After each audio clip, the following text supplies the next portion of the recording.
지난 3월 1일 서울 명동성당에서 열렸던 3.1절 기념미사 행사를 이용한 일부 제야 인사들의 정부 전복 선동 사건 관련자 20명을 대통령 긴급조치 제9호 위반 혐의로 입건했습니다. 김대중, 문익환, 한세웅 등이 주동이 되어 윤보선, 정일영, 한석헌 등의 동조를 받아 춘계를 기하여 민중 선동에 의한 국가 변란을 획책하였던 것이다. 1976년 3월 1일 있었던 일명 명동 사건. 이에 대한 서정각 당시 서울지검장의 발표 모습입니다. 이처럼 당시 유신 정권은 3.1 민주구국선언 사건을 일부 제야 인사들의 정부 전복 선동 사건으로 규정합니다. 그리고 관련자들을 긴급조치 9호 위반으로 구속하고 또 하나의 긴조세대를 만듭니다. 근현대사를 집중적으로 다루게 될 그날들. 긴급조치로 억울하게 희생된 분들의 넋을 기리며 당시 대표적인 시국 사건들에 집중합니다.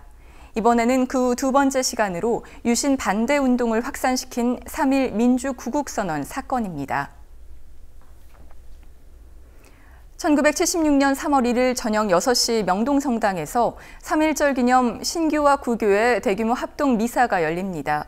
그리고 기도의 마지막, 서울여대에서 해직된 이우정 전 교수가 미리 준비한 민주구국선언문을 낭독합니다. 3.1절 57도를 맞으면서 이대로 앉아있는 것은 구국선열들의 피를 땅에 묻어버리는 죄가 되는 것 같아 우리의 뜻을 모아 민주구국선언을 국내외에 선포하고자 한다. 당시 유신 독재를 비판하고 민주주의를 회복하자는 내용입니다. 그리고 10명이 최종 서명합니다. 함석헌, 윤보선, 정일영, 김대중, 윤반웅, 안병무, 이문영, 이우정, 서남동, 문동환. 모두 당대에 내노라 하는 명망가들입니다. 원래 이 선언문의 초안자는 문익환 목사였지만 당시 공동 성서 번역 작업을 하고 있어 대신 동생 문동환 목사의 서명이 담깁니다. 그리고 3월 10일 검찰은 3.1 민주구국선언을 일부 제야 인사들의 정부 전복 선동 사건으로 규정하고 관련자 20명을 긴급조치 9호 위반으로 입건했다고 발표합니다. 사건 다음 날인 3월 2일부터 당시 관련자들이 연행됐음에도 언론은 이 사실을 알리지 못했고 검찰 발표가 있은 후에야 사건에 대해 전합니다. 당시 구속 입건자 명단이 실린 3월 11일자 동아일보 7면 기사입니다. 그리고 불과 약 2주 만에 검찰은 사건을 빠르게 종결합니다. 3월 26일 발표된 검찰의 수사 결과입니다. 관련자 20명 중 함세웅 신부, 문익환 목사, 김대중 전 대통령, 문동환 목사, 이문영 선생, 서남동 목사, 안병무 선생, 신현봉 신부, 이해동 목사, 윤반웅 목사, 문정현 신부 등 11명은 구속되고 정일영 전 의원, 함석헌 선생, 윤보선 전 대통령, 이태영 선생, 이우정 선생, 김승훈 신부, 장덕필 신부 등 7명은 불구속 기소, 김태감 신부, 안충석 신부는 기소유예 처분됩니다. 선언문 관련자는 10명이었지만 당시 유신 독재에 맞섰던 인사들까지 이 사건에 연루시킨 결과였습니다. 그리고 같은 해 5월 4일 첫 공판이 열립니다. 하지만 방청권을 제한하는 등 사실상 비공개였습니다. 이에 구속자 가족들은 방청 제한 철회 성명을 제출합니다. 당시 제출된 서류입니다. 그러나 이는 받아들여지지 않습니다. 이후 구속자 부인들은 양심범 가족협의회를 만들어 공판 때마다 다양한 방식으로 평화 시위를 벌입니다. 민주주의와 언론 자유가 십자가에 박혔음을 상징하는 뜻으로 검정 테이프로 십자가를 만들어 입에 붙인 모습입니다.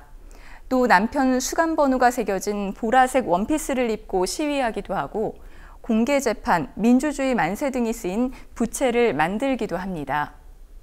일명 빅토리슐로 알파벳 V자형의 보라색 목도리를 만드는 등 법정 밖에서 길거리 투쟁을 주도합니다. 같은 해 8월 28일 선고된 1심 판결입니다. 최대 징역 8년까지 중형이 선고됩니다. 이에 피고인 전원은 항소하고 재판은 연말까지 이어집니다. 법정 투쟁을 통해 역사적 진실을 재판 기록에 남기기 위해서였습니다. 이듬해 3월 22일 최종 판결이 나옵니다. 대법원은 피고인 전원의 상고를 기각하고 형을 확정합니다. 민주주의에 대한 의견을 피력했다는 그 이유 하나로 받은 형량입니다. 같은 날 불구속된 윤보선 전 대통령과 함석헌 선생을 중심으로 지학순 주교, 박형규 목사 등이 민주구국 헌장을 발표합니다. 그리고 2013년 7월 3일 서울고법은 3.1 민주구국 선언 사건에 대해 무죄 판결을 내립니다. 함석헌 선생은 당시 재판정에 배옷을 입고 나옵니다. 왜 배옷을 입었는지 묻는 판사에게 이렇게 반문합니다. 양심도, 법도, 그리고 나라가 죽었는데 상복을 안 입을 수 있느냐. 이처럼 당시 재판정은 민주주의를 논하는 명망가들로 인해 민주학교라 불립니다. 허울뿐인 민주주의로 인해 다시금 배옷을 입고 민주학교에 다니고 싶어지는 요즘 1976년 3월 1일 3.1 민주구국 선언의 마지막 말로 끝맺음합니다. 민주주의 만세. 그날들 장부경입니다.